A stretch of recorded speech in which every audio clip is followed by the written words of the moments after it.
All right, welcome back to Martial Geeks, guys.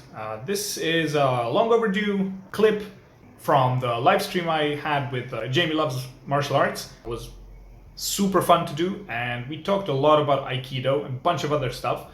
But this is just a piece of the conversation in terms of us discussing some Aikido stuff, and I'm gonna edit more of these because there were pretty cool highlights in terms of information about Aikido and our opinions or whatever. So this is the first one of those, and yeah, I'll leave the clip now. Hope you enjoy, guys.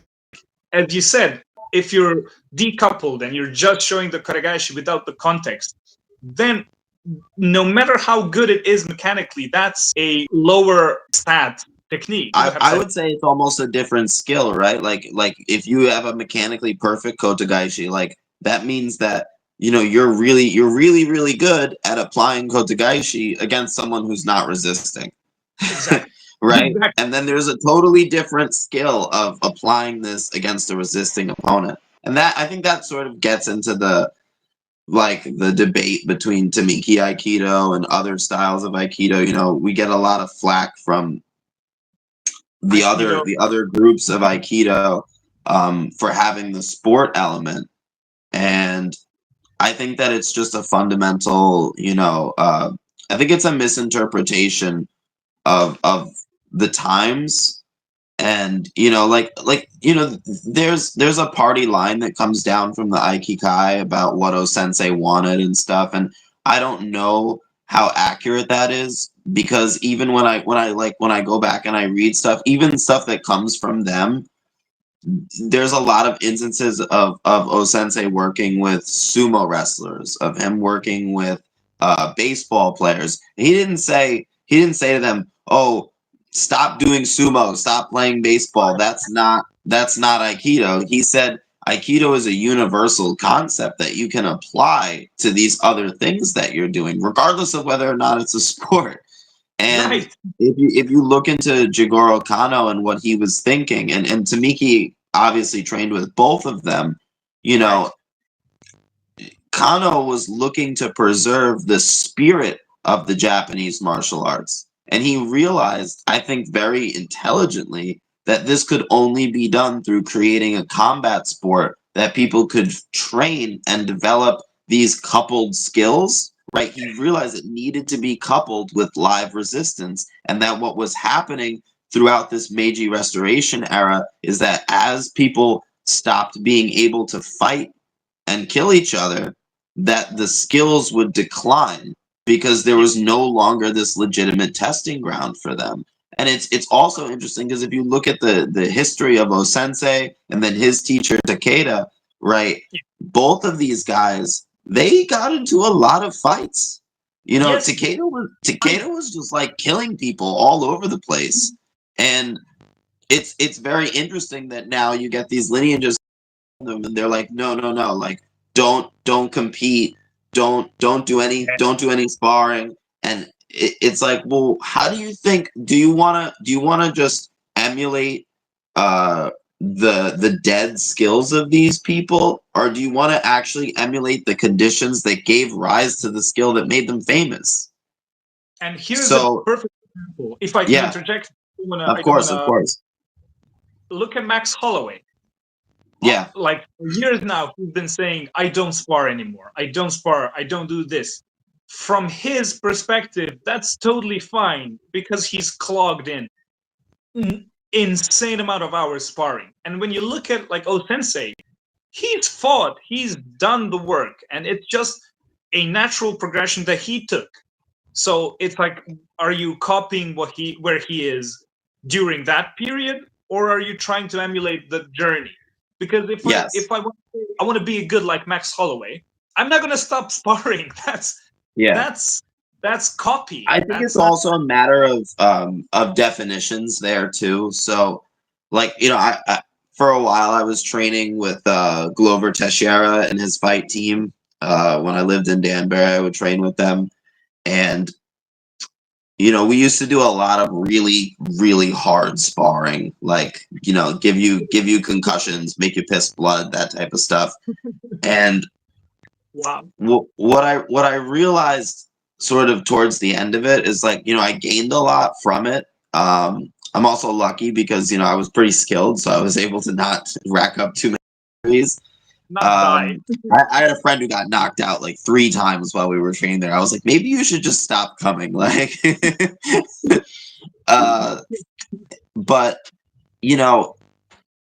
there are ways, and I'm realizing this in jiu-jitsu too. There are ways, and they may even be more effective than free sparring to practice these skills in a coupled manner, right? Like you can still have the direct perception of the affordances and the environment that are giving you the ability to execute the movements that are effective, right? You can still find effective movement solutions. You can probably find effective movement solutions better in a more constrained situation.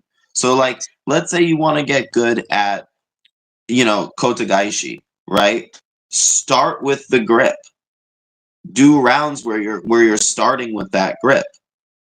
You see what I'm saying? And then you're gonna get 1,000 more looks at kotagaishi than you would if you just did free sparring.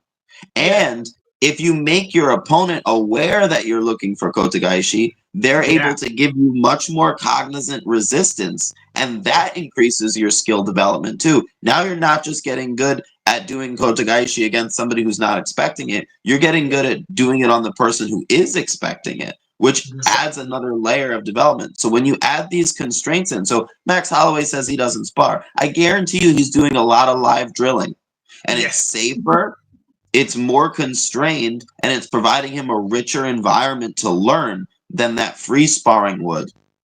Yes, because and that's the whole like conceptual thing that we mentioned again. It's always there because free sparring, you're literally trying to imitate a real fight, and we can play a game and like count all the techniques that happened in this session. Then you spar again, you're gonna count all kinds of different techniques, and then you think about that. Where's that funneling, like you said? Where's that like specific concept that you're trying to develop? Then you have to quantize. Then you have to remove other things, and like you said, start from the grip. Then it's going to be far richer, as you said. Then it's just going to open up, like situational sparring and getting out of position. Exactly. Yeah. That's so important. So I think situational sparring is kind of like the first step towards really doing like this constraints-based training, constraints-based approach where you're actually focusing both players on the specific tasks that they need to complete in order to develop the skill that you're looking to develop. And it's interesting because it's very weird in the sense that you would assume without thinking about it that free sparring would be the most representative of fighting, but you actually through these constraints can create situations that are more representative than free sparring. So we actually get a better representation of the end goal and better skill development. And you also eliminate a lot of the risks. Like you eliminate some of the danger and unpredictability of movement by focusing both people on specific tasks. Yes, and can you imagine if your only system of getting better was sparring?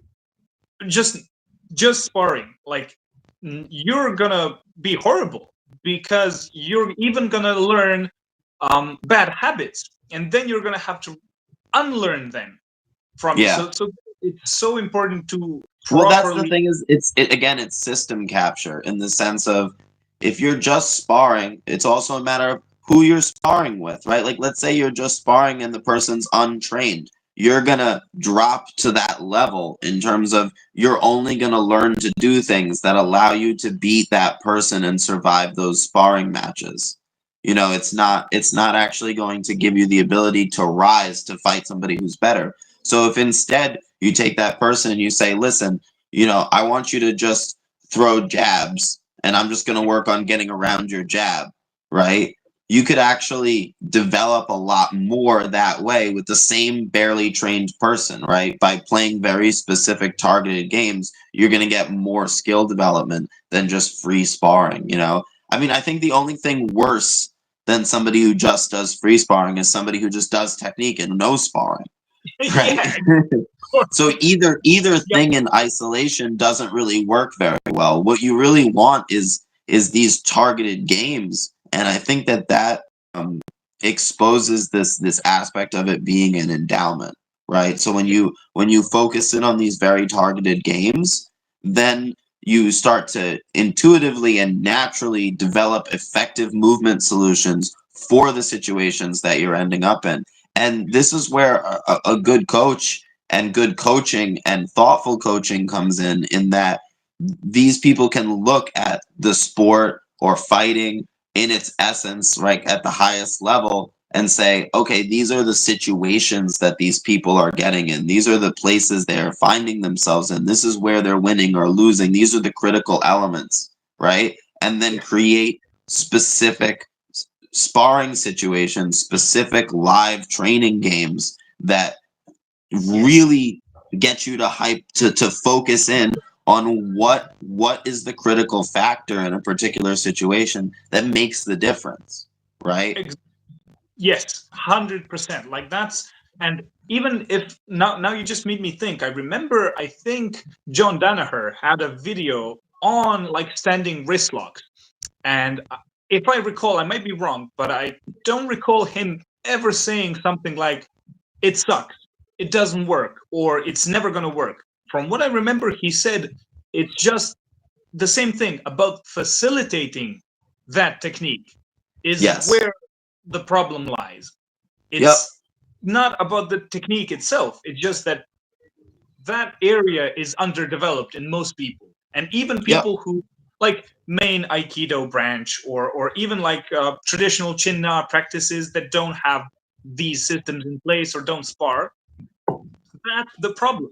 So it's that you being the vessel for the technique in mind. But Yeah, I mean, then that's another thing that I sort of have two minds about, right? Because for a long time I had this very romanticized idea about Aikido, about all martial arts. And I went to Japan last summer and it really fell apart on me. Alright guys, that's it for this video. We talked for a long time, and go check out that full conversation. It's in the link down below.